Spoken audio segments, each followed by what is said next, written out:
আজও নেওয়া হলো মাধ্যমিকে শিক্ষকদের আন্দোলনে স্থগিত হওয়া বার্ষিক পরীক্ষার একটি রুটিনের হুটহাট পরিবর্তনে বিপাকে শিক্ষার্থীরা।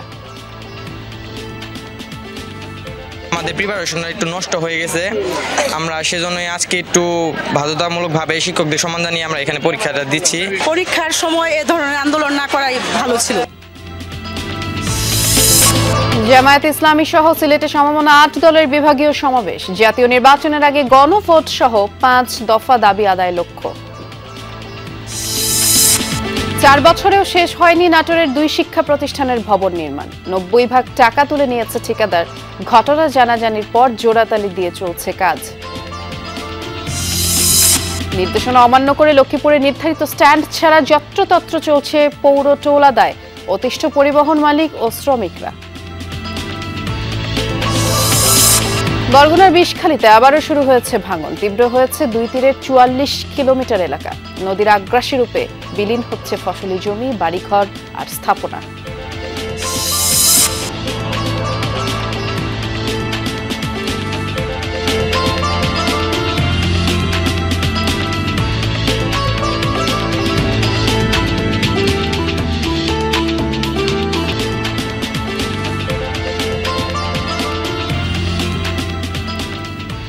শুভেচ্ছা, আমন্ত্রণ বিরতিহীন সংবাদ সারা দেশে।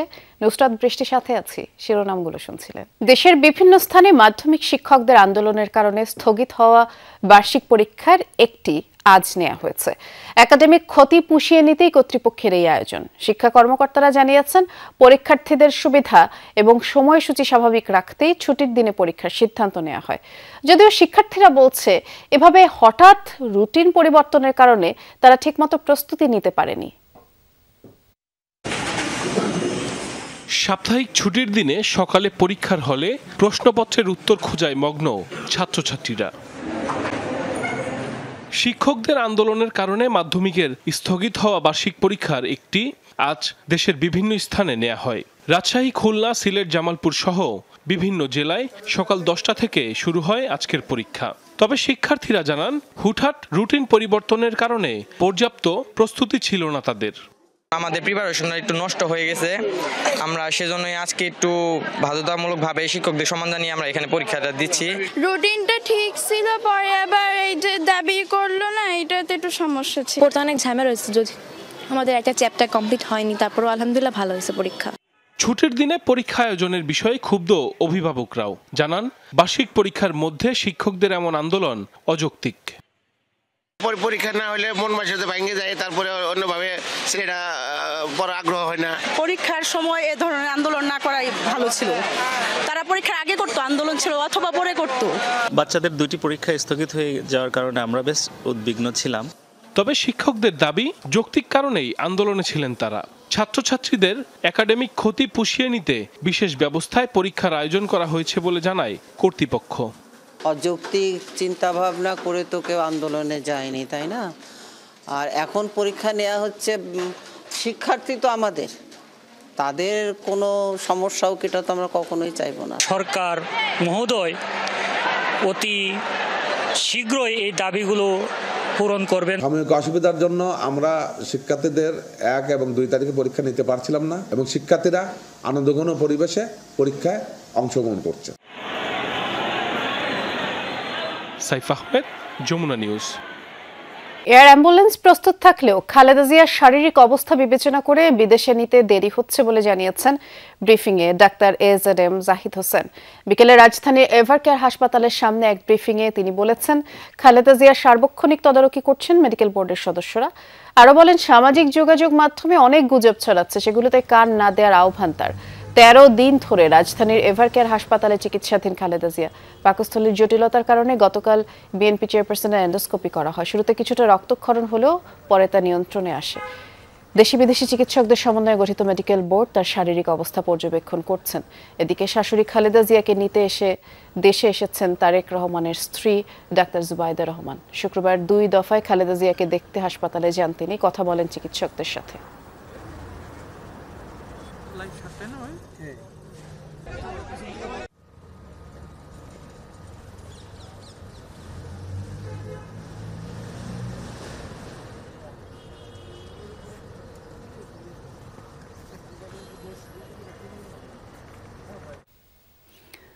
আসন্ন নির্বাচনটি আদর্শ নির্বাচন হতে হবে, যা নিয়ে কারো কোনো অভিযোগ থাকবে না।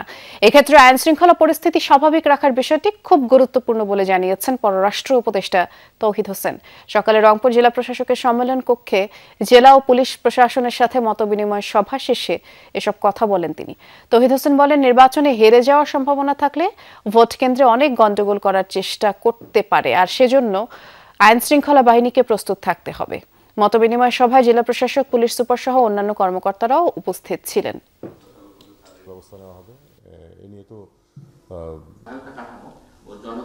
এটা একটা আদর্শ নির্বাচন হতে হবে, যেটা থেকে কারো কোনো কমপ্লেন থাকবে না, এবং সেক্ষেত্রে আইন শৃঙ্খলাটা খুব গুরুত্বপূর্ণ।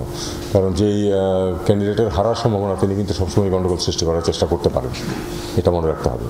সেটা মনে রেখেই আমি আশা করি যে যথেষ্ট ব্যবস্থা নেওয়া হবে। রাজধানীর আগারগাঁয়ে গ্যাস লিকেজ থেকে বিস্ফোরণে একই পরিবারের 7 জন সহ মোট 8 জন দগ্ধ হয়েছেন। একই দিনে নারায়ণগঞ্জের সোনারগাঁ এলাকায় একটি বাসায় গ্যাসের চুলা থেকে বিস্ফোরণে একই পরিবারের 4 জন দগ্ধ হয়েছেন। আহতদের জাতীয় burn and plastic surgery institute এবং ঢাকা মেডিকেল কলেজ হাসপাতালের বার্ন ইউনিটে ভর্তি করা হয়েছে। এর মধ্যে কয়েকজনের অবস্থা আশঙ্কাজনক। শনিবার ভোর 4:30টার দিকে আগারগাঁও সরকারি স্টাফ কোয়ার্টারের টিন শেড বাসায় ঘুমিয়েছিলেন মোহাম্মদ আব্দুল জলিল মিয়ার পরিবার। সকালে তার স্ত্রী আনেজা বেগম রান্নাঘরে আগুন জ্বালাতে গেলে বিকট শব্দে ঘটে বিস্ফোরণ। এতে তিনি সহ আহত হয়েছেন ছেলে সাকিব, আসিফের অন্তঃসত্ত্বা স্ত্রী মনিরা এবং তাদের নাতনি ইভা ও ঈশা। দগ্ধ হয়েছেন কলোনিতে বাস করা আরও একজন। লাস্টে সব আগুন ধরে গেছে, তখন আমরা ঘুম থেকে উঠে পড়ছি, উঠে দেখেই পুরো ঘর একদম আগুন হয়ে গেছে। প্রতিবেশীরা আহতদের উদ্ধার করে প্রথমে জাতীয় বার্ন ইনস্টিটিউটে নিয়ে আসেন। সেখানে স্থান সংকুলন না হওয়ায় একজন ছাড়া বাকিদের ঢাকা মেডিকেল কলেজ হাসপাতালের বার্ন ইউনিটে পাঠানো হয়। পাক করতে যাওয়ার পরে ওই ম্যাচ মারার সাথে সাথে এটা ফায়ার করে এবং ঘর সব উড়ে নিয়ে যায়। অবস্থা খারাপ। আগুনে দগ্ধ জলিল মিয়ার ছেলে আসিফ জানিয়েছেন, দীর্ঘদিন ধরেই তাদের টিনশেড বাসায় গ্যাস লিকেজ হচ্ছিল। এ নিয়ে বাসার মালিককে জানানো হলেও কোনো ব্যবস্থা নেননি তিনি। তোরা ওনারা অনেকবার বলছে গ্যাস আসছে না, গ্যাসের সমস্যা। উনি বলে যে আমার বাসা ওইরকম কি গ্যাসের সমস্যা। হ্যাঁ, তো উনি যদি এসে দেখতো যে কি সমস্যা ঠিক করতো, তাহলে কিন্তু আজকে এই দুর্ঘটনা ঘটতো না। নারায়ণগঞ্জের সোনারগাঁও এলাকায় গ্যাস লিকেজ থেকে বিস্ফোরণে একই পরিবারের 4 জন দগ্ধ হয়েছেন। ভোরে তাদেরও জাতীয় বার্ন ইনস্টিটিউটে ভর্তি করা হয়। চিকিৎসক জানান, নারায়ণগঞ্জের ঘটনায় সবার অবস্থাই গুরুতর, যার মধ্যে আলাউদ্দিন নামে একজনের অবস্থা আশঙ্কাজনক। এছাড়া আগারগাঁওয়ের ঘটনায় আহত একজনের অবস্থাও গুরুতর। বাবা যে আছেন আলাউদ্দিন সাহেব, ওনার শ্বাসনালী আসলে পুড়ে গেছেন এবং ওনাকে আমরা শ্বাসনালী পুড়ে গেছেন, সেই অবস্থায় আমরা সেইভাবেই ট্রিটমেন্ট করছি এবং অন্য বাকি যে 3 জন আছে ওনাদেরকে আমরা সাসপেক্টেড ধরে আমরা চিকিৎসা করছি। সাম্প্রতিক সময়ে চুলা জ্বালাতে গিয়ে বা সিলিন্ডার বিস্ফোরণের ঘটনায় হতাহতের অনেকেই চিকিৎসা নিতে হাসপাতালে আসছেন বলে জানিয়েছেন এই চিকিৎসক। রাব্বি সিদ্দিকী, যমুনা নিউজ, ঢাকা। নাটোরে 2টি শিক্ষা প্রতিষ্ঠানের ভবন নির্মাণ কাজ পুরোপুরি শেষ না হতে ঠিকাদারদের 90% টাকা প্রদান করেছে শিক্ষা প্রকৌশল অধিদপ্তর। অভিযোগ উঠেছে, অধিদপ্তর কর্মকর্তাদের যোগসাজশে কাজ অসমাপ্ত থাকার পরও 1,41,65,000 টাকা পরিশোধ করা হয়েছে। এ ঘটনা জানাজানি হওয়ায় সেই কাজ তড়িঘড়ি করে শেষ করতে গিয়ে নিম্নমানের কাজ করার অভিযোগ উঠেছে ঠিকাদারদের বিরুদ্ধে। নাটোরের লালপুর উপজেলার বিলমারিয়া দাখিল মাদ্রাসা ভবন নির্মাণের জন্য 2021 সালের জুন মাসে বরাদ্দ হয় 76,50,000 টাকা। 2 বছরের মধ্যে 70 লাখ টাকা তুলে নেয় ঠিকাদারি প্রতিষ্ঠান, অথচ টাকা তুলে কাজ বন্ধ করে দেয় তারা। 1 বছরের মধ্যে ভবন হস্তান্তরের কথা থাকলেও 4.5 বছরে শেষ হয়নি নির্মাণ কাজ, ফলে প্রতিষ্ঠানটিতে পাঠদান কার্যক্রমও শুরু হয়নি। ছাদ প্লাস্টার এগুলা করে কাজটা বন্ধ হয়ে যায়। আজকে 4 দিন ধরে এখানে এই কাজটা রানিং হয়েছে। সব টাকাই উঠায় নিয়েছে সরকারের কাছ থেকে তারা, কিন্তু কাজ শেষ হয়নি।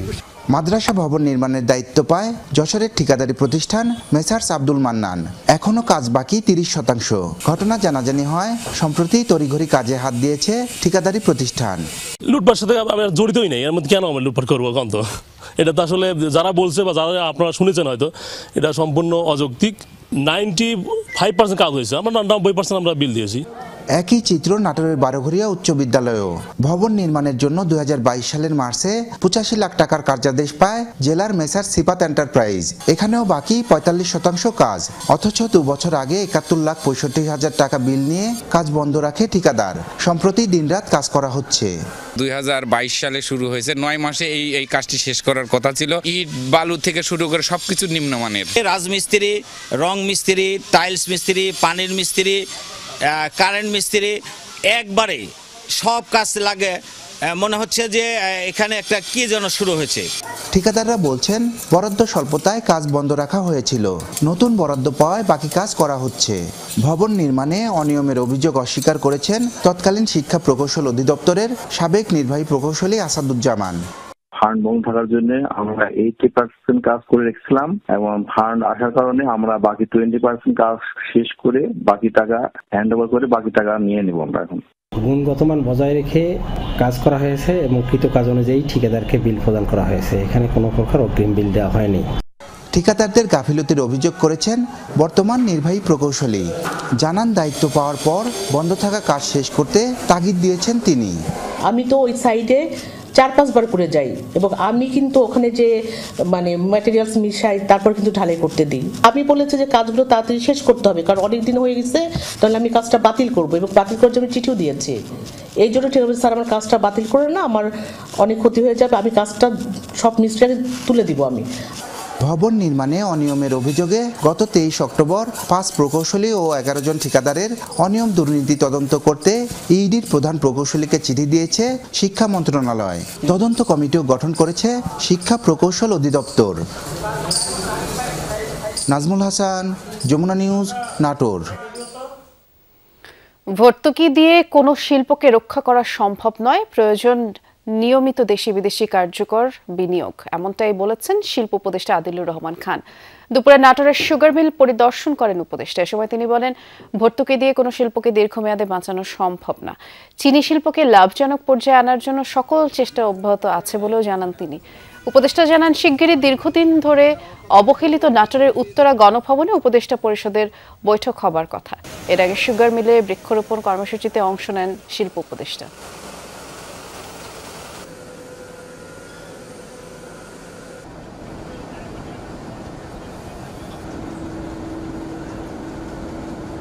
শুধুমাত্র ভর্তুকি দিয়ে চালানো সম্ভব না। আমাদের এখানে যেটা লাগবে সেটা হচ্ছে ইনভেস্টমেন্ট, লোকাল এবং ফরেন।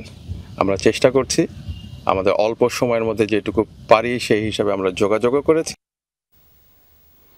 লক্ষ্মীপুরে স্ট্যান্ড ছাড়াই সড়কে চলাচলকারী ট্রাক ও কাভার্ড ভ্যান থেকে আদায় করা হচ্ছে পৌর টোল। যেখানে সেখানে রসিদ ধরিয়ে টোল আদায় অতিষ্ঠ পরিবহন মালিক ও শ্রমিকরা। তাদের অভিযোগ, এই বিষয়টি একাধিকবার সংশ্লিষ্ট দফতরে জানানো হলেও কোনো ধরনের সমাধান মেলেনি। নিয়মের ব্যত্যয় হলে প্রয়োজনীয় ব্যবস্থা নেওয়ার আশ্বাস পৌর কর্তৃপক্ষের।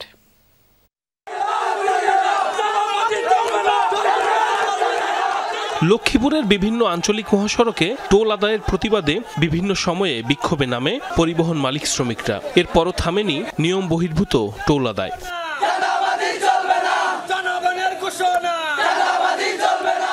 অভিযোগ, দিনে একাধিকবার শহরে প্রবেশ করলে প্রতিবারই সড়কের বিভিন্ন পয়েন্টে টোল গুনতে হয়। বিভিন্ন দফতরে বিষয়টি জানানো হলেও ব্যবস্থা নেওয়া হয়নি বলে অভিযোগ মালিক শ্রমিকদের। যদিও স্থানীয় সরকার বিভাগের পক্ষ থেকে বিজ্ঞপ্তি দিয়ে টার্মিনাল ছাড়া সড়ক মহাসড়ক থেকে টোল আদায় না করার নির্দেশনা দেওয়া হয়। গাড়ি 10 বার আসলে 10 বারে তারা চাঁদা নিছে, প্রতিটা গাড়ি 80 টাকা করে চাঁদা নিছে। স্বাধীন দেশে মানুষ স্বাধীনতা ভোগ করবে। এই দেশে এখন যদি আমার রাস্তাঘাটে চাঁদা দিতে হয়, তাহলে কিসের স্বাধীন হচ্ছে এই দেশ? অভিযোগ আছে, টোল দিতে না চাইলে কেড়ে নেওয়া হয় গাড়ির চাবি। এতে বাড়তি ভোগান্তিতে পড়তে হয় পরিবহন শ্রমিকদের। আঙ্গুর পে জুলুম করে কেন? এই জন্য আমাদের পাশে আসলে কেউই দাঁড়ায় না। টোল না দিলে আর গাড়ি মনে দাঁড়ায় করে রাখে, গাড়ি ধরে রাখে, গাড়ি চাবি নিয়ে যায়। বস রিক্সা চাঁদা নিয়ে গেছে পৌর টোল হিসেবে কথা বলি। পৌর এলাকার মিতে দেওয়ার পর আর এখানে আবার নিতেছে মজু চৌধুরীর হাটের একটা টোল নিতেছে। ইজারাদার স্বীকার করলেন, সড়ক থেকে টোল আদায়ে নিষেধাজ্ঞার বিষয়টি তার জানা ছিল না। অবিলম্বে আদালতের নির্দেশনা মেনে চলার আহ্বান বিশিষ্টজনদের। ইজারা নেওয়ার পরে জানতে পারি যে মহামান্য হাইকোর্টের নির্দেশনা আছে 2023 সালে যে লক্ষ্মীপুরের লোড আনলোডের নির্ধারিত পয়েন্ট অর্থাৎ টার্মিনাল ব্যতীত কোথাও ইজারা নেওয়ার কোনো সুযোগ নেই। জনগণের পক্ষে তো কেউ নেই, ভোক্তা অধিকার যারা আছে তারাও তো ওই যে স্বপন উদিত হয়ে কিছু করছেন। আমরা এটা যথাযথ হাইকোর্টের আদর্শের বাস্তবায়ন চাই, জনগণের হয়রানি থেকে মুক্তি চাই।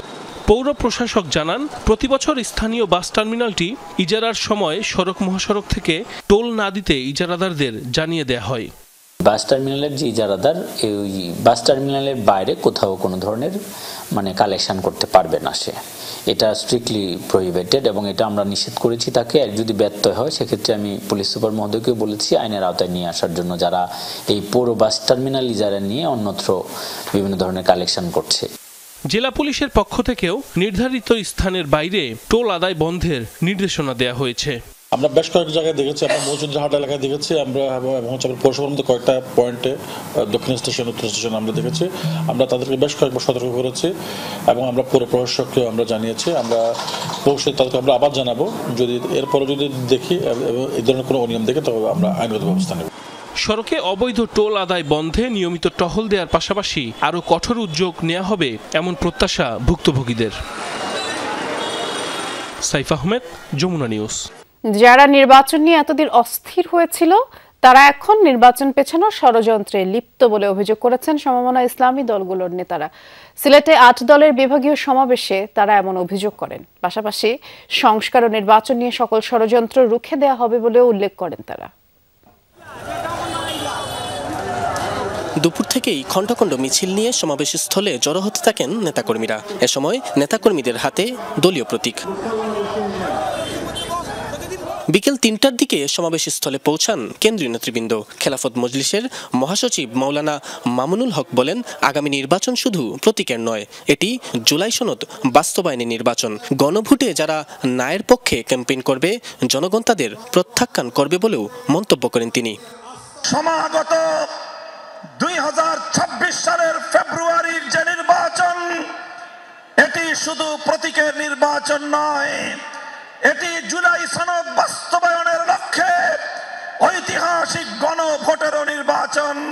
ইসলামী আন্দোলনের আমির মুফতি রেজাউল করিম বলেন, আগে যারা নির্বাচনের জন্য পাগল হয়ে গিয়েছিল তারা এখন নির্বাচন পেছানোর ষড়যন্ত্র করছে। আজকে নির্বাচনের জন্য যারা পাগল হয়ে গেছিল, আজকে যখন তারা দেখেছে আজকে বাংলাদেশের জনগণ ফ্যাসিস্টদের পক্ষে এবং জালেম চাঁদাবাজদের পক্ষে নয়, ওদের বিরুদ্ধে অবস্থান করেছে। যারা প্রশাসনিক কুয়ের মাধ্যমে ক্ষমতায় যেতে চান তাদের উদ্দেশ্যে জামায়াতের আমির ডাক্তার শফিকুর রহমান বলেন, সেই সূর্য দেশে উঠবে না। কেউ যদি আবার চিন্তা করেন জনগণের সমর্থন পাবো না, তাহলে বাঁকা পথে প্রশাসনিক কুর মাধ্যমে আমরা নির্বাচনের ক্রেডিট হাইজ্যাক করব, তাদেরকে বলবো, বন্ধু, সেই সূর্য ডুবে গেছে, এই সূর্য আর বাংলাদেশে উঠবে না। পাশাপাশি 8 দলের বাইরে থাকা অন্যান্য ইসলামী দলগুলোকেও ঐক্যবদ্ধ হওয়ার আহ্বান জানান বক্তারা। নাবিল হোসেন, যমুনা নিউজ, সিলেট। অবশেষে নিজ দেশ ভারতে ফিরলেন বিএসএফের পুশিনের শিকার অন্তঃসত্ত্বা সোনালী খাতুন। শুক্রবার সন্ধ্যায় চাঁপাইনবাবগঞ্জের সোনা মসজিদ আইসিপিতে বিজিবি বিএসএফ এর আনুষ্ঠানিক পতাকা বৈঠকের মাধ্যমে সোনালী ও তার ছেলেকে হস্তান্তর করা হয়। এ সময় ভারতীয় সহকারী হাইকমিশনার সহ 2 দেশের প্রশাসনিক কর্মকর্তারা উপস্থিত ছিলেন। বিজিবি জানায়, বিএসএফ এর এই অমানবিক পুশিন আন্তর্জাতিক মানবাধিকার এবং দ্বিপাক্ষিক সীমান্ত ব্যবস্থাপনা চুক্তির স্পষ্ট লঙ্ঘন। গত 26 জুন ভারতীয় 6 নাগরিককে কুড়িগ্রাম সীমান্ত দিয়ে পুশিন করেছিল বিএসএফ।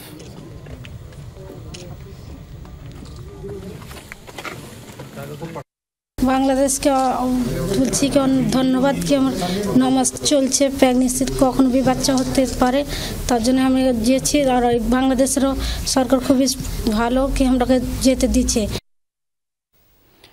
যমুনা টিভির কুমিল্লা ব্যুরো চিফ খোকন চৌধুরীর বিরুদ্ধে অপপ্রচার এবং হত্যার হুমকির প্রতিবাদে মানববন্ধন করেছে 14 গ্রাম উপজেলার সর্বস্তরের সাংবাদিকরা। দুপুরে 14 গ্রাম বাজারে টেলিভিশন জার্নালিস্ট অ্যাসোসিয়েশনের আয়োজনে মানববন্ধন কর্মসূচি হয়। বক্তারা বলেন, নাঙ্গলকোটে বিএনপির মনোনয়ন বঞ্চিতের নেতাকর্মীদের বিক্ষোভের সংবাদ প্রচার করেন খোকন চৌধুরী। এরপর থেকে কুমিল্লা 10 আসনে বিএনপি সম্ভাব্য প্রার্থী আব্দুল গফুর ভুঁইয়ার Facebook page, Abdul Gafur Bhuiyan media cell সহ বিভিন্ন সামাজিক যোগাযোগ মাধ্যম এবং মোবাইল ফোনে হত্যার হুমকি দেওয়া হয়। এই ঘটনায় 18 নভেম্বর নাঙ্গলকোট থানায় লিখিত অভিযোগ করেন খোকন চৌধুরী। দ্রুত এই হুমকির সাথে জড়িতদের আইনের আওতায় আনার দাবি জানান স্থানীয় সাংবাদিকরা।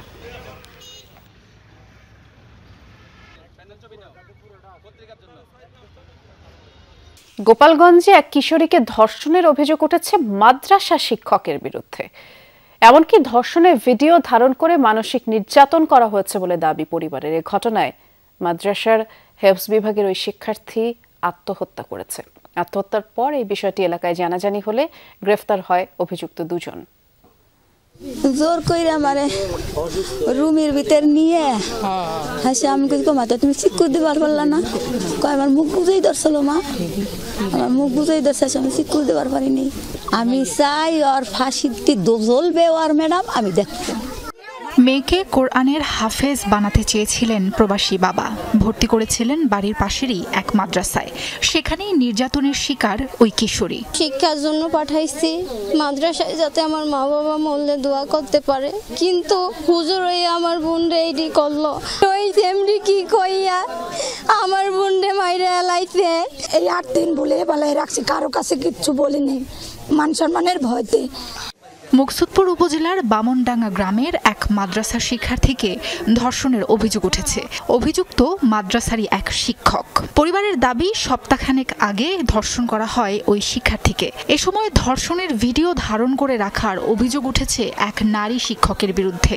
বিষয়টি কাউকে জানালে অনলাইনে ভিডিও ছড়িয়ে দেওয়ার ভয় দেখানো হয়। লোকলজ্জার ভয়ে শেষমেশ আত্মহত্যার পথ বেছে নেয় ভুক্তভোগী।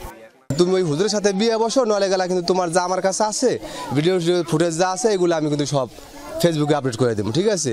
এই কারণে পরে আমার শারীরিক কালকে সহ্য না করতে পারে, পরে ও আত্মহত্যা করছে। একটা ধর্মীয় প্রতিষ্ঠানে একজন উস্তাদের কাছে, একজন শিক্ষকের কাছে আমাদের যদি মেয়েরা যদি নিরাপদ না হয় তো কোথায় নিরাপদ থাকবে? ইয়ার সহযোগিতা যে কজন আছে, আর এই হুজুরি যা হবে এই হুজুরির ফাঁসি যায়, আর ওই যে মহিলার, এই মহিলাই সবকিছু। বৃহস্পতিবার ওই কিশোরী আত্মহত্যা করলে বিষয়টি জানাজানি হয়। অভিযুক্ত শিক্ষককে গণপিটুনি দিয়ে পুলিশে দেয় এলাকাবাসী। মামলার পর অভিযুক্ত নারী শিক্ষককেও গ্রেফতার করা হয়েছে। পোস্টমর্টম হয়েছে, ভুক্তভোগীর পরিবার ভিকটিমের পরিবার মামলা করেছে, এটা তদন্তাধীন আছে। ঘটনার 2 জন গ্রেফতার আছে। শুক্রবার ভুক্তভোগী শিক্ষার্থীর মা বাদী হয়ে 2 শিক্ষক সহ আরও কয়েকজনকে আসামি করে মামলা দায়ের করেছেন। সাবরিনা লিজা, যমুনা নিউজ। নারায়ণগঞ্জে আগুনে পুড়ে গেছে একটি মার্কেটের 30টি দোকান। ভোরে নগরের নতুন পালপাড়া এলাকার সমীরকর মার্কেটে এই ঘটনা ঘটে। স্থানীয়রা জানান, হুঁশিয়ারি ও নিটিং এর দোকানে আগুন দেখতে পেয়ে আতঙ্ক ছড়িয়ে পড়ে। খবর পেয়ে ফায়ার সার্ভিসের 5টি ইউনিট ঘটনাস্থলে পৌঁছে 1 ঘন্টার চেষ্টায় আগুন নিয়ন্ত্রণে আনে। মোট ক্ষয়ক্ষতির পরিমাণ এবং আগুন লাগার কারণ এখনও তারা নিশ্চিত করতে পারেনি। ধারণা করা হচ্ছে বৈদ্যুতিক শর্ট সার্কিট থেকেই আগুনের সূত্রপাত।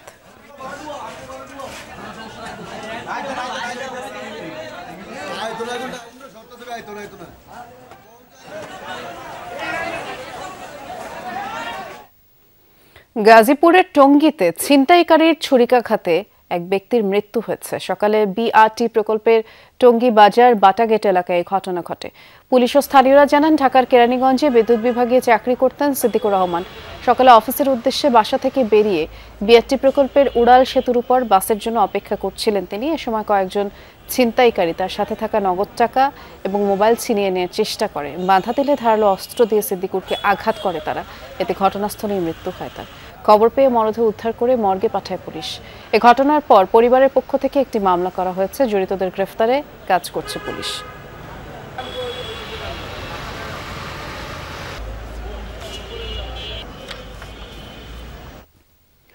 মাদারীপুর 2 আসনে বিএনপির মনোনয়নপ্রাপ্ত প্রার্থী জাহানদার আলী জাহানের কর্মী সমর্থকদের অংশগ্রহণে মোটরসাইকেল শোভাযাত্রা অনুষ্ঠিত হয়েছে।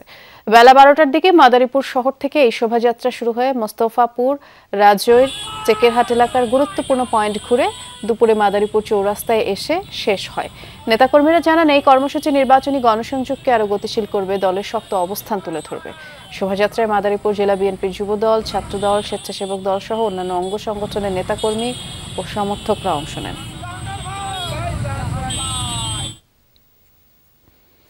দীর্ঘ 12 বছর পরে অনুষ্ঠিত হচ্ছে Sirajganj chamber of commerce and ইন্ডাস্ট্রির নির্বাচন। আনন্দমুখর পরিবেশে সকাল থেকে শুরু হচ্ছে ব্যবসায়ী সংগঠনের এই নির্বাচন, যেখানে অর্ডিনারি ও অ্যাসোসিয়েট গ্রুপ মিলে মোট ভোট দেবেন 506 জন ভোটার। নির্বাচনে প্রেসিডেন্ট পদে 2 জন, সিনিয়র ভাইস প্রেসিডেন্ট পদে 3 জন, ভাইস প্রেসিডেন্ট পদে 3 জন, পরিচালক প্রার্থী 44 জন প্রতিদ্বন্দ্বিতা করছেন। এর মধ্যে পরিচালক পদে 14 জন, অন্যান্য পদে 1 জন করে নির্বাচিত হবেন। এছাড়াও অ্যাসোসিয়েট গ্রুপে মোট ভোটার 68 জন, যাদের মধ্যে প্রার্থী 8 জন, নির্বাচিত হবেন 6 জন। ইতিমধ্যে বিনা প্রতিদ্বন্দ্বিতায় নির্বাচিত হয়েছেন একজন ভাইস প্রেসিডেন্ট।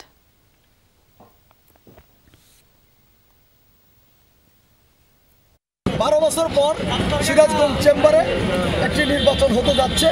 আমরা চাই এই নির্বাচন সুষ্ঠু, সুন্দর, নিরপেক্ষ নির্বাচন হোক এবং অর্থমুক্ত নির্বাচন হোক। বরগুনার বিষখালী নদী একসময় এক পার থেকে তাকালে আরেক পার স্পষ্ট দেখা যেত। 40 বছরের ভাঙনে এখন দৃষ্টিসীমার বাইরে এপার থেকে ওপার। আগ্রাসী বিষখালী নদীর গর্ভে বিলীন ফসলি জমি, বাড়িঘর, বাজার। আবারও নদীর বিভিন্ন পয়েন্টে ভাঙন দেখা দিয়েছে। নদীর 2 তীরে 44 কিলোমিটার তীব্র ভাঙন কবলিত এলাকা হিসেবে শনাক্ত করা হয়েছে।